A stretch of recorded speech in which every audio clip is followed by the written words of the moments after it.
வணக்கம் மக்களே, எல்லோரும் எப்படி இருக்கீங்க? நல்லா இருக்கீங்களா? இந்த வீடியோவில் நம்ம என்ன பார்க்க போகிறோம்னு பார்த்தீங்கன்னா, டைட்டில் பார்த்துருப்பீங்க. இந்த வீடியோவில் வந்து என்ன பொண்ணு பார்க்க வந்த கதை கதை இல்லை, உண்மை. இந்த உண்மையை வந்து எத்தனை வருஷம் கழிச்சு சொல்கிறேன், 9 வருஷம் கழிச்சு மறுபடியும் சொல்கிறேன். என் மகனுக்கு எத்தனை வயசு? 2015 கல்யாணம் ஆச்சு கடைசியில். இப்போ இது ஒரு 9 வருஷம் ஆகுதுங்க. 9 வருஷம் ஆகுது. 9 வருஷம் கழிச்சு இந்த கதையை ஏன் சொல்கிறேன் அப்படின்னு பார்த்தா, டெய்லி அதை மிச்சப்படுத்துங்கள், இதை சேமியுங்கள், அதை அப்படி இப்படின்னு வீடியோ போட்டால் உங்களுக்கே போர் அடிச்சு போயிடும். வாரத்தில் ஒரு 2 நாளைக்கு அப்படியே கலகலப்பாக என்னுடைய சொந்த லைஃப் கதையை சொல்கிறேன். கேளுங்க, சிரிப்பாக இருக்கும், நல்லாவும் இருக்கும். ஆக்ஷன், காமெடி எல்லாம் கலந்த கலவை. இன்றைக்கி வந்து என்னுடைய பொண்ணு பார்க்க வந்த கதையை பற்றி சொல்ல போகிறேன். Welcome to Tarun Sundar family. வாங்க வீடியோக்குள்ளே போகலாம். என்கிட்ட ஸ்டாண்ட் இல்லைங்க, உடஞ்சி போச்சு. இதோட 2-3 வாட்டி வாங்கிட்டேன். இனிமேல் நம்மளால் வாங்க முடியாது. அதனால் கையில் தான் வச்சுருக்கேன். அப்படியே கொஞ்சம் அட்ஜஸ்ட் பண்ணிக்கோங்க, ஆடுற மாதிரி தான் இருக்கும். சரி, வீடியோக்குள்ளே போகலாமா? என்னைய பொண்ணு பார்க்க வந்த கதை. ஃபஸ்ட்டு பொண்ணு பார்க்க வந்தது வேறு ஒருத்தவங்கள.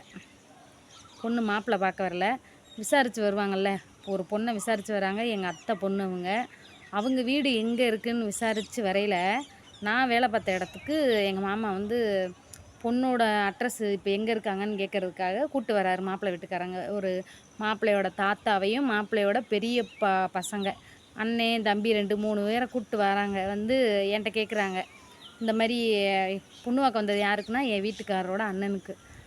இந்த மாதிரி டீச்சர் பொண்ணு ஒன்று இருக்காமல, அவங்க வீடு எங்கேம்மா இருக்குது, அவங்க அருப்பட்டையில் தான் இருக்காங்களாம்ல, வீடு எங்கே இருக்குதுன்னு கேட்க நான் வந்து சொன்னேன், இந்த மாதிரி வீடு அங்கே இருக்குது அப்படிங்கவும் எங்கள் மாமா இன்ட்ரடியூஸ் பண்ணி வைக்கிறாரு. இதுவும் நம்ம பொண்ணு தான், இதுவும் நம்ம சொந்தக்காரங்க, எங்கள் அத்தை மக தானே எங்கள் மாமா இன்ட்ரடியூஸ் பண்ணி வைக்கிறாரு. யாருக்கிட்டன்னு பார்த்தீங்கன்னா என் வீட்டுக்காரோட தாத்தாக்கிட்டேயும் அண்ணங்கக்கிட்டேயும் சொல்ல. அப்போ இவங்களாம் பிளான் பண்ணுறாங்க. என்கிட்ட கேட்டுட்டு வெளில போயிட்டாங்க. போகும், நான் வேலை பார்க்குற இடத்துல வந்து விசாரிச்சுட்டு போயிட்டாங்க. அவங்க வந்து பக்கத்தில் பூ மார்க்கெட் இருக்குது, பூ விற்பாங்கள்ல, அதனால் பூ எடுக்க வந்தவங்க. அப்படியே பக்கத்தில் தான் நான் வேலை பார்க்குற அந்த மொபைல் ஷாப்பு. என்னையை பார்த்துட்டு என்கிட்ட விசாரிச்சுட்டு வெளியில் போய் இவங்களா பேசியிருக்காங்க. எங்கள் மாமா சொல்லியிருக்காரு, பொண்ணு நம்ம பொண்ணு தான், எங்கள் மாமா எங்கள் அத்தை மக தான் அப்படின்னு சொல்ல. அப்படியா? அப்போ மாப்பிள்ளைக்கு ஒரு தம்பி இருக்கார், அந்த அவருக்கு வேணால் அந்த பொண்ணு, நான் படிக்கலைல, அப்போ மாப்பிள்ளையும் படிக்கலை, மாப்பிள்ளை 12 படிச்சிருக்காரு, பொண்ணு 12 படிச்சிருக்கு, இப்போ சரியாக போயிருன்னு சொல்லிட்டு நேராக எங்கள் மாமா என்ன பண்ணிட்டாரு, எங்கள் வீட்டுக்கு கூப்பிட்டு போயிட்டார். யாரை? மாப்பிள்ளையோட தாத்தாவையும் வீட்டுக்காரோட பெரியப்பா பசங்களையும் எங்கள் வீட்டுக்கு கூப்பிட்டு போயிட்டார். எங்கள் வீட்டில் கூப்பிட்டு போகணும். நான் ஒரு லூஸு, அவ்வளோ நாளாக கல்யாணம் வேணான்னு சொன்னவன். அப்போ தான் ஒரு வாரத்துக்கு முன்னாடி, சரிம்மா வயசாகுதுங்கிற, சரி பாருமா, சரிம்மான்னு சொல்லிட்டேன் நானும். என்னை மொத பொண்ணு பார்க்க வந்த மாப்பிள்ளை என் வீட்டுக்காரர் தான். அது அப்புறம் சொல்கிறேன், கேளுங்க நடந்த கூத்த. அப்புறம் என்னாச்சு, இங்கே வந்து எங்கள் மாமா கூப்பிட்டு போனாரா, எங்கள் அம்மா வந்து போட்டாவை கொடுத்துருச்சு. அந்த போட்டாவில் நான் வேறு நான் வேலை பார்த்த மொபைல் ஷாப் பக்கத்தில் போட்டோ ஸ்டுடியோ, அந்த கடையில் ஒரு அக்கா வேலை பார்க்குது. நாங்கள் 2 பேர் ஃப்ரெண்ட்ஸு. அப்போ நானும் வளைச்சி நிறைய போட்டாலாம் எடுத்து வச்சுருந்தேன். அப்போ சேரில் உட்காந்து கால் மேலே கால் போட்டு இந்த லுக்கு மாதிரி கொடுத்துருந்தேன். இதை கொடுத்துருப்பாங்க போல. இவங்க பொண்ணு திமிரு பிடிச்ச பொண்ணாக இருக்குமோ அப்படின்ட்டு இவங்களாக பேசிகிட்டே அப்படியே போயிருக்காங்க. பொண்ணு பார்க்க வரோன்னு என் நம்பர் தான் இருக்குது, அந்த போட்டால என் நம்பர் தான் எழுதி கொடுத்துருக்கா. எங்கள் அம்மாட்ட அப்போ ஃபோன் கிடையாது.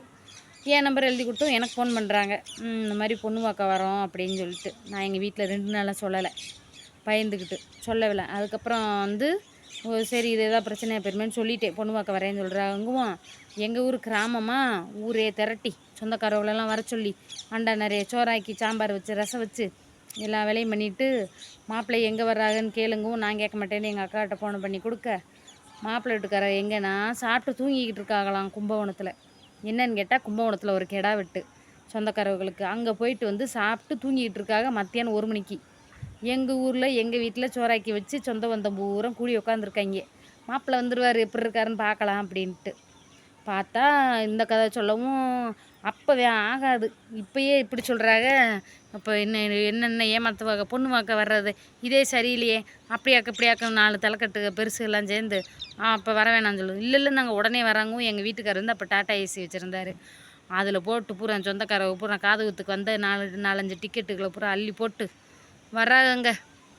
இங்கே எத்தனை மணிக்கு கிளம்பியிருக்காங்க? 2 மணிக்கு. கும்பகோணத்தில் 2 மணிக்கு கிளம்பி அங்கே வர 7 மணி நேரம் ஆகும். கிளம்பி வந்திருக்கா.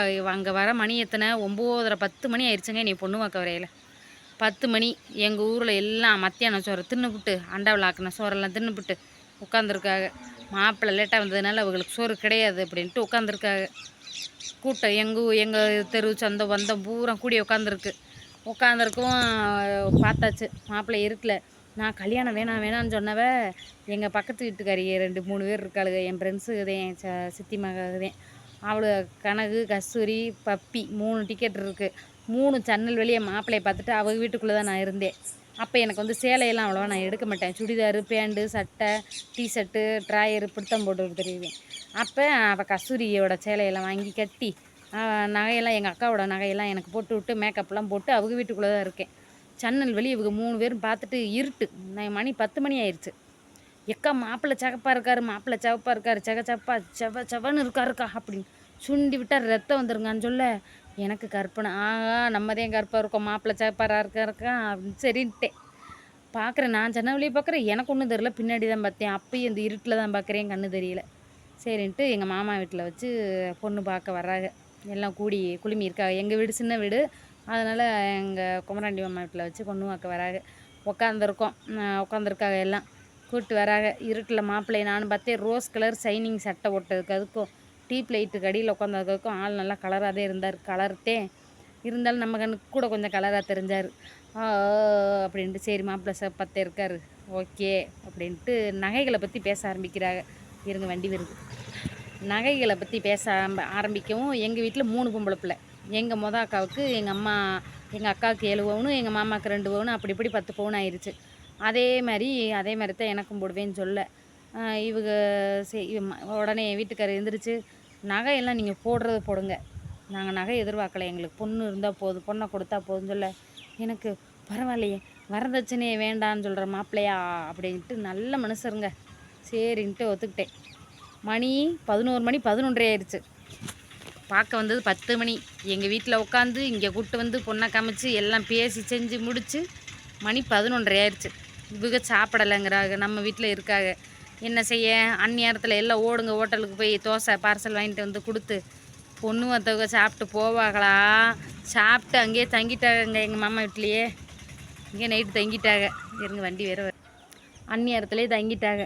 தங்கவும் அவங்களுக்கு நைட்டு சாப்பாடு பூரா வாங்கிட்டு வந்து சாப்பிட்டு அப்படியும் ஊருக்கு போகலைங்க. நாங்கள் அப்படியே ஜாதகம் பார்க்குறோம், நாங்கள் விடிஞ்சு ஜாதகம் பார்க்குறோன்ட்டு எங்கள் மாமா வீட்டிலே தங்கிட்டாங்க. அப்புறம் கடைசியில் காலையில் விடிஞ்சதுக்கப்புறம் மறுபடியும் காலையிலே சாப்பாடெல்லாம் போட்டு மாப்பிள்ளையும் பொண்ணையும் ஒன்றா நிப்பாட்டி வச்சு ஃபோட்டோ எடுக்கணுன்ட்டாங்க.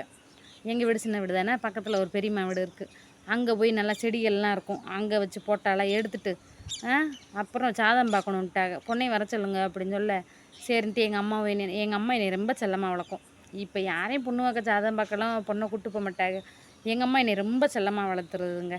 சரின்னு கூப்பிடவும் நானும் எங்கள் அம்மா கூடயே போயிட்டேன். மாப்பிள்ளை வண்டிட்டேன், இதில் டாட்டா ஏசியில் வண்டி ஓட்டுறாரு. என் வீட்டுக்காரர் தாத்தா அண்ணன் எங்கிட்ட எங்கள் மாமியார் நான் எங்கள் அம்மா எல்லாம் அள்ளி பெருக்கி 4 போகிறோம் ஜாதகம் பார்க்க. போய் ஜாதகம் பார்த்துட்டு பொருத்தம் 7 பொருத்தம் இருக்குது அப்படின்ட்டாங்க. அப்போ கட்டி கொடுக்கலான்னு சொல்லவும் சரி ஓகே அப்படின்ட்டு அப்படியே நேரம் அப்படியாவது கிளம்பி போகிறாங்களா. நாங்கள் தான் கிளம்பி வந்தோமா, சிந்தலக்கரைக்கு போயிட்டோம். சிந்தலக்கரையில் போய் சாமி கும்பிட்டு மறுபடியும் அங்கே ஜூஸு சாப்பாடு எல்லாம் சாப்பிட்டோமா, இல்லை ஜூஸு குடித்து வடை கிடலாம் சாப்பிட்டுட்டு அதோடு கொண்டு போய் என்னை பூர்வீகால பந்தருடியிலே நானும் எங்கள் அம்மா இறங்கி அப்புறம் அவங்க போயிட்டாங்க. நாங்கள் இங்கிட்டு வந்துட்டோம்.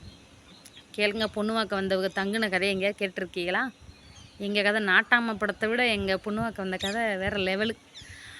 இதுக்கு மேலே பேசினா உங்களுக்கும் போர் அடிச்சிடும், எனக்கும் நெட்டு காலியாக போகும், உங்களுக்கும் நெட்டு காலியாக போகும். அதனால் நான் கூற வந்த உரையை இத்துடன் முடித்துக்கொள்கிறேன். இந்த வீடியோ பிடிச்சிருந்தா உங்களை ஜாலியாக என்டர்டெயின்மெண்ட்டாக இருக்கும்னு நினைக்கிறேன். பிடிச்சிருந்தா லைக் பண்ணுங்கள், ஷேர் பண்ணுங்கள், கமெண்ட் பண்ணுங்கள். நம்ம சேனலை மறக்காமல் சப்ஸ்கிரைப் பண்ணுங்கள், பெல் பட்டனை மறக்காமல் கிளிக் பண்ணுங்கள். பாய்.